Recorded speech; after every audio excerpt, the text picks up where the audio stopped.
আজ বিকালে আমরা চললাম শহীদ এক্সপ্রেস করে কলকাতা দিদির বাড়ি। কাল ভাইফোঁটা, আর ওর খুব ইচ্ছা ছিল এসি স্লিপারে যাওয়ার, তাই আমরা চললাম। আপনারা ভাইফোঁটার ভিডিওটা দেখতে থাকুন।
এবার তুই প্রণাম করে নে, পাঁচ সুপারিটা দে।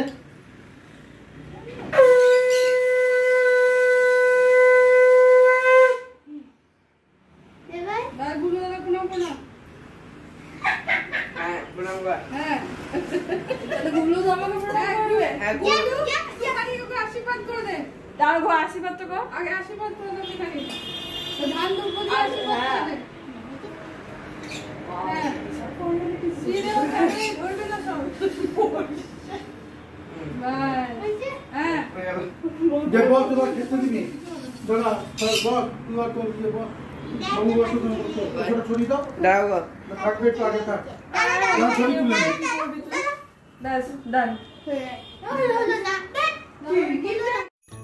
সারাদিন বেশ ভালোভাবেই ভুড়ি ভোজ করে কাটলো। কালকে আমরা যাব কৃষ্ণনগরের রাজবাড়ি দেখতে। আমরা সকাল সকাল বেরিয়ে পড়েছি কৃষ্ণনগরের পথে। আজকের গন্তব্য কৃষ্ণনগরের রাজবাড়ি, তো আপনারা দেখতে থাকুন। মাঝে আমরা একটা ধাবায় দাঁড়িয়ে ব্রেকফাস্ট করেছিলাম। আমরা এখন পৌঁছে গেছি কৃষ্ণনগরের রাজবাড়ি, আর এই রাজবাড়িতে এখন জগদ্ধাত্রী পুজো চলছে। আর এই রাজবাড়ি এই পুজোর সময়ই খোলা হয়, তাছাড়া বছরে অন্যান্য সময় বন্ধ থাকে। আর এখন দেখছি যে রাজবাড়ির যে মন্দির প্রাঙ্গণ, তার মধ্যে রাজবাড়ির ভেতরে যে সব পুরনো জিনিসপত্র, আসবাবপত্র, আগেকার রাজারা যেগুলো ইউজ করতো, সেগুলোকে সব মিউজিয়ামের মতন করে সাজিয়ে রেখেছে। তো আপনারা দেখতে থাকুন। হয়তো এগুলো বছরে অন্য সময় দেখা যায় না। আর এখানে এসে জানতে পারলাম, এখানকার যে গার্ড আছে সে বলল যে বছরে দুটো টাইম খোলা হয়, একটা হচ্ছে দুর্গা পুজোর সময় আর একটা হচ্ছে জগদ্ধাত্রী পুজোর সময়। আর এই দুই সময়ই কিন্তু এখানে বেশ ভিড় থাকে এবং ছোট দোকান টোকান বসে। আর এই সামনে যে গেটগুলো আছে সেগুলো ভগ্নপ্রায় ছিল, এখন এইগুলো মেরামত করে রং টং করা হয়েছে। আর আপনাদেরকে যেগুলো দেখাবো সেগুলো বছরে অন্যান্য টাইম আপনারা চাইলে পয়সা দিয়েও দেখতে পাবেন না।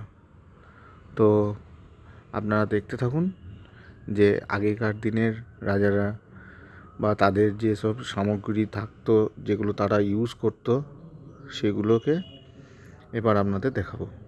আর একটা জিনিস জেনে আসবেন যে পুজোর যে দুসময় খোলা হয় সেটার কিন্তু 2-3 দিনের জন্য খোলা হয়, তাই একটু কাইন্ডলি আগে থেকে ইনফরমেশন নিয়ে আসবেন, না হলে গেট বন্ধ হয়ে গেলে কিন্তু আপনাদের ঘুরে যেতে হবে। আর এটাই হচ্ছে সেই মেন গেট, যেটা বলছিলাম, যেটা ভগ্নপ্রায় ছিল, এখন অনেকটাই মেরামতি করে রাখা হয়েছে। তো আপনারা দেখতে থাকুন।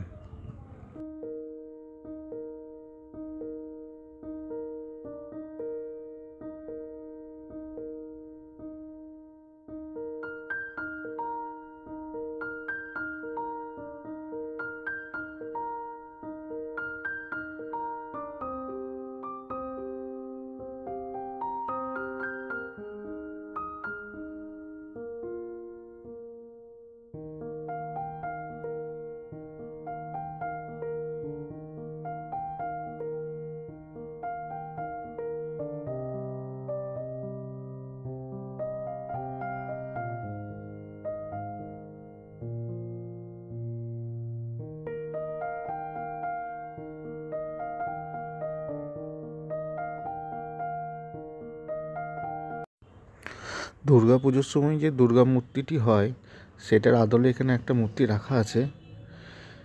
আচ্ছা, এখানকার দুর্গার বৈশিষ্ট্য হচ্ছে এটা এক চালার মধ্যে হয়।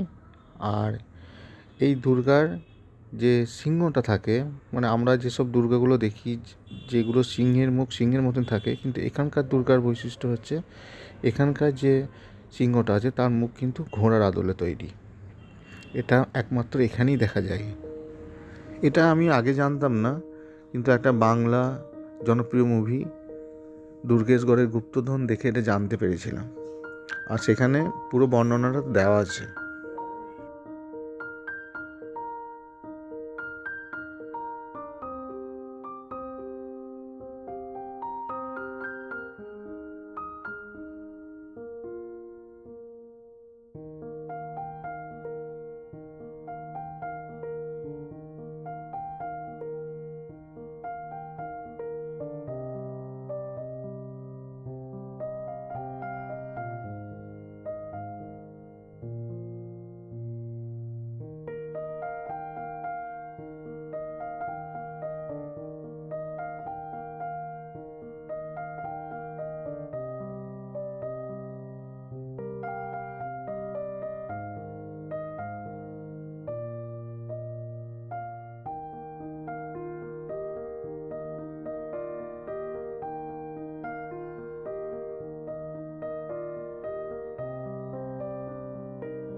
কথিত আছে রাজা কৃষ্ণচন্দ্র কারাগার থেকে মুক্তি পেয়ে নৌকায় করে যখন রাজধানী কৃষ্ণনগর ফিরছিলেন, তখন দুর্গাপূজা প্রায় শেষ।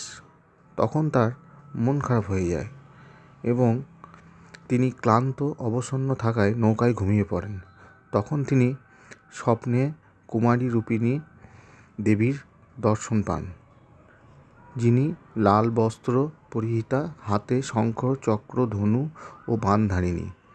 সেই দেবী ওনাকে আদেশ দেন যে আগামী শুক্লা নবমীতে পূজা করতে, তাহলে তিনি মাকেই পুজো করবেন। মা বলতে দুর্গা মায়ের কথা বলা হয়েছে, এবং একথা পণ্ডিতের সাথে আলোচনা করে তিনি জানতে পারেন উনি সাক্ষাৎ জগদ্ধাত্রী। মহারাজা কৃষ্ণচন্দ্র এই মূর্তি পূজা করেই জগদ্ধাত্রী পুজোর প্রথম প্রচার এবং আজকের সর্বত্র জগদ্ধাত্রী পূজার প্রবর্তন।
আমাদের রাজবাড়ি দেখা হয়ে গেছে, আর এখানকার পুজো দেখে খুবই ভালো লাগলো। আর আমরা এবার চললাম কলকাতার পথে। আমরা যাবার সময় মাদার্স হাটে ছিলাম, এখানে দুপুরের লাঞ্চ করে আমরা আবার কলকাতার দিকে রওনা দিয়েছিলাম। ওহো, একটা কথা বলতে ভুলেই গেছিলাম, এখানে যে রোবটগুলো দেখছেন এগুলো কিন্তু নিজেরাই খাবার সার্ভ করে। বাড়ি এসে বাজি ফাটানো স্টার্ট হয়ে গেল আমাদের। হয় না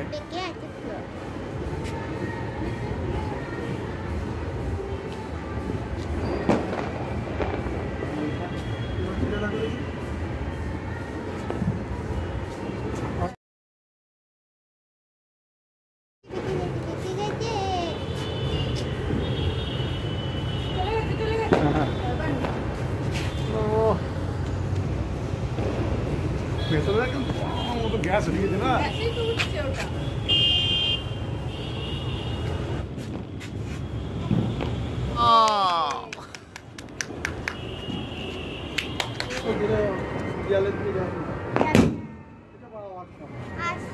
আস্তে আস্তে আস্তে আস্তে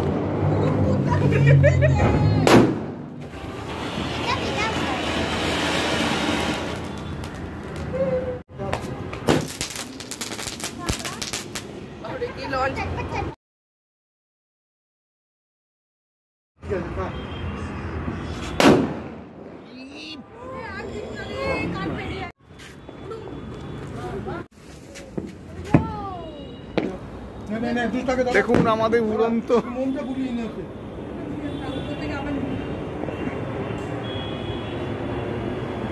কত কাছে ফ্লাইটটা দেখ।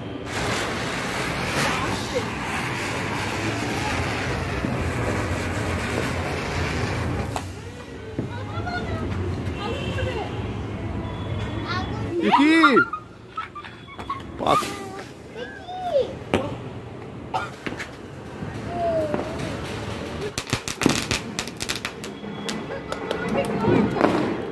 চটপটি চটপটি সরে দেখি, সরে যা সরে যা সরে ওয়াও, নিয়ে নেবে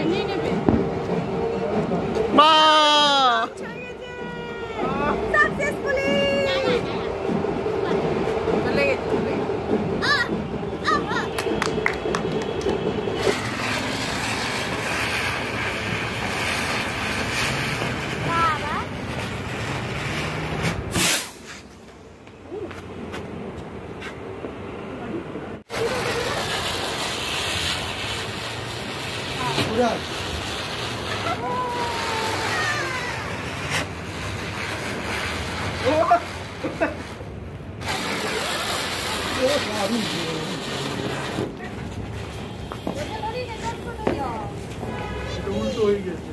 এত কাছে দিল তোমার গুলো আর কি ঘুরে ওইদিকে দে।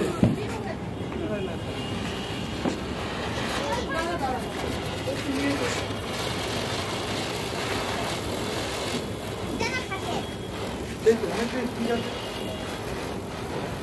লাইটটা কি?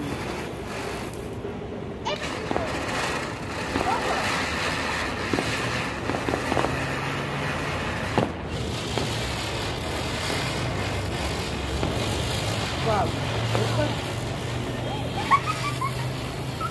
দেখো কালারটা দেখো। বাবা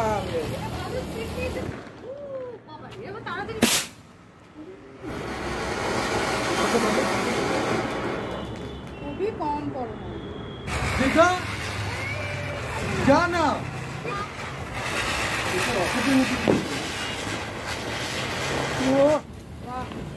একটু ঘুরিয়ে দিতে হয় এখন। হ্যাঁ এই তো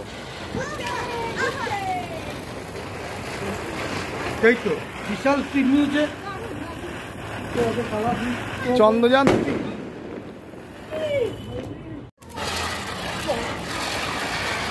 ভালো স্পিড আছে।